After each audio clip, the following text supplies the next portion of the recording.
Hello everyone, welcome back to Story House, where we explore the unseen, the unknown, and the mystical.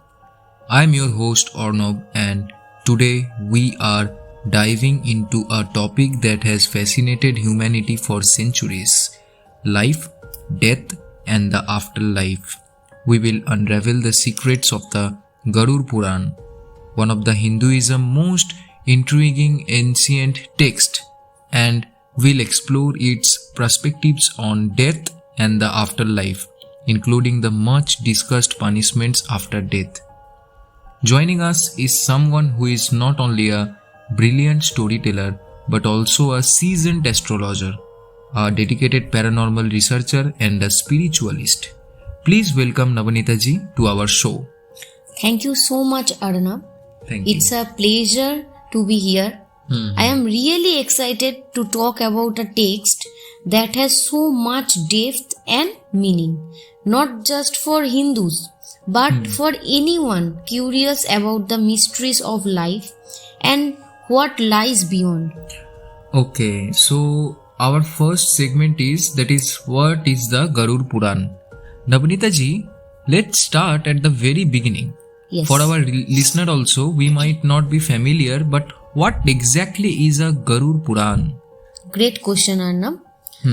Thank you. The Garud Puran is one of the 18 Mahapuranas in Hinduism Okay. attributed to sage Vyasa, the same sage who compiled the Mahabharata. This sacred text is narrated as a conversation between Lord Vishnu and his vehicle Garuda, a divine bird.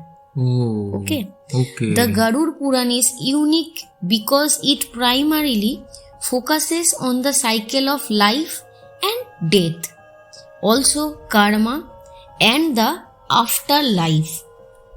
It is divided into two sections. Okay.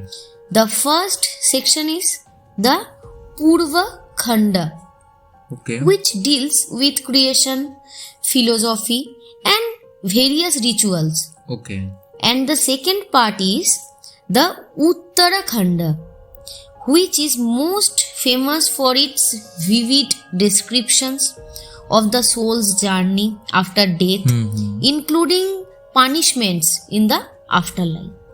Okay.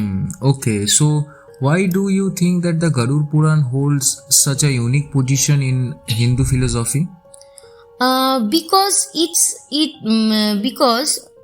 it addresses the ultimate questions Okay. that humans have pondered for centuries. What happens after we die? Why is karma important? And how do our actions shape our destiny? Unlike other scriptures, the Garud Puran doesn't shy away from vivid and sometimes unsettling descriptions of death and the afterlife, making it a guide for understanding the consequences of our deeds. Okay. So let's deeper into the subject of death. Okay. Nabanita ji, what does the Garud Puran specifically say about the moment of death? Okay.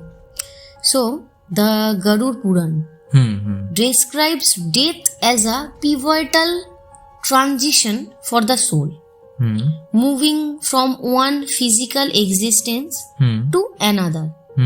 It emphasizes that the state of mind at the time of death greatly impacts the soul's journey. If one dies with thoughts of attachment or anger, the soul may face obstacles in its journey.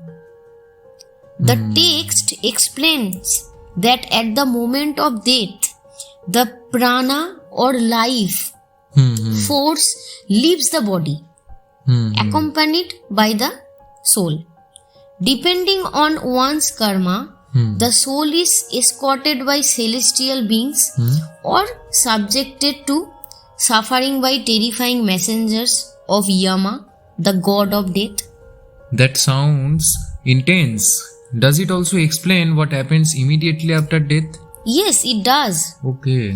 After death, the soul enters the Pret Yoni, Okay. a state of existence as a wandering spirit. The family performs rituals to guide the soul towards liberation or moksha.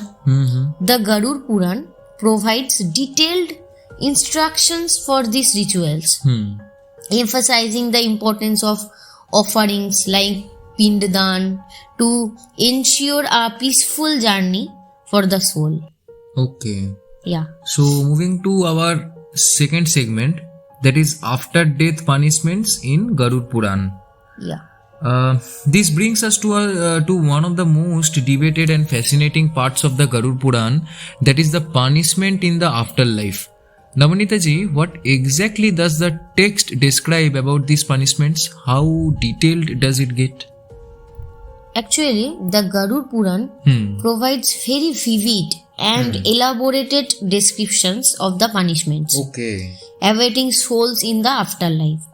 As I mentioned earlier, there are 28 hells or narakas where souls are sent based on the sins they committed during their lifetime. Okay. Each naraka is tailored to the specific sin, and the punishments are symbolic of the wrongdoings. Okay. For example, someone who speaks ill of other might have their tongue cut repeatedly, symbolizing purification of their speech.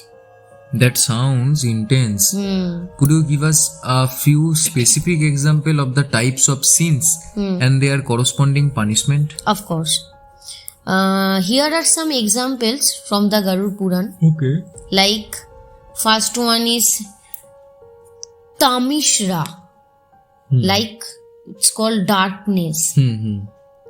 Punishment for those who hoard their wealth and deprive others, especially their families. Means rivalry to the family. Yes. Okay. The soul is bound and beaten continuously in complete darkness, Okay. symbolizing their greed, blinding them during life. Okay. Understood. And second one, Andhakupa. Okay. It's like well of darkness. Okay. For those who harm animals or innocent beings, the soul is thrown into a deep well filled with creatures like snakes, scorpions, and wild animals that attack relentlessly. Wow. Very interesting. Third one, Kumbhipakam. Okay. Okay. Boiling in oil. Okay. Okay. Reserved for those who kill or exploit others for selfish gain. Very bad thing. Painful. Very. And the soul is boiled in a scalding hot oil, representing the pain they inflicted on others. The fourth one, Shukara Mukha. Okay. It's pig's mouth. It's called. For liars and those who spread falsehoods. The soul is crushed between mechanical devices shaped like a pig's jaws, Okay. symbolizing the distortion of truth. Fifth one, Raurava, tormented by serpents. For those who acquire wealth through deceit and cause harm, the soul is attacked by venomous serpents, symbolizing the poison they spread in life, others' life.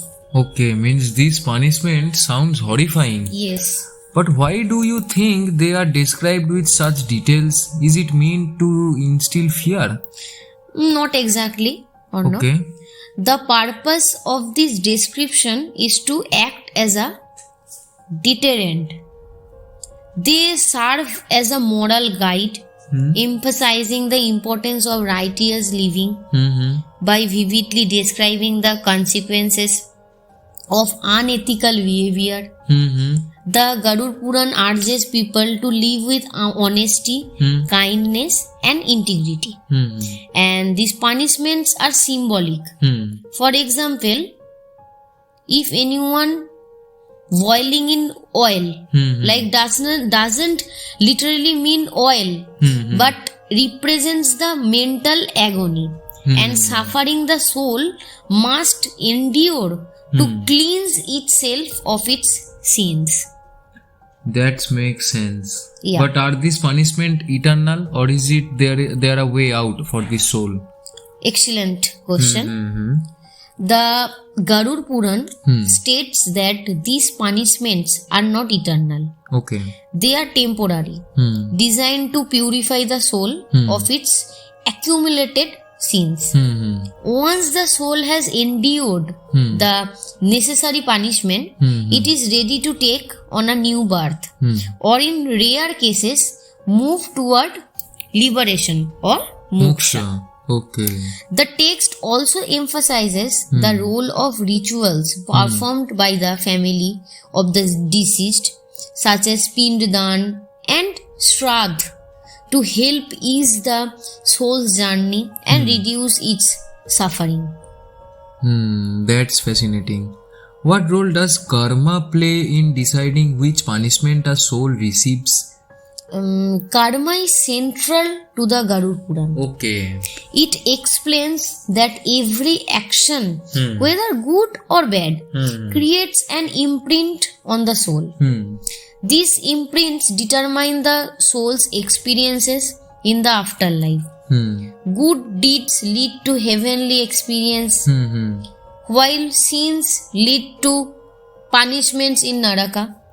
However, the emphasis is on balance. The ultimate goal is to accumulate positive karma and live a life aligned with dharma or righteousness to avoid these punishments altogether. One more question about this punishment. Okay. Are they uniform for everyone, or are there variants based on the severity of the sin? Yes, they vary based on the severity and intent of the sin. The Garud Puran distinguishes between accidental mistakes and deliberate acts of harm. For instance, a person who unknowingly harms someone might face mild punishment, such as temporary discomfort in Yamaloka. Okay.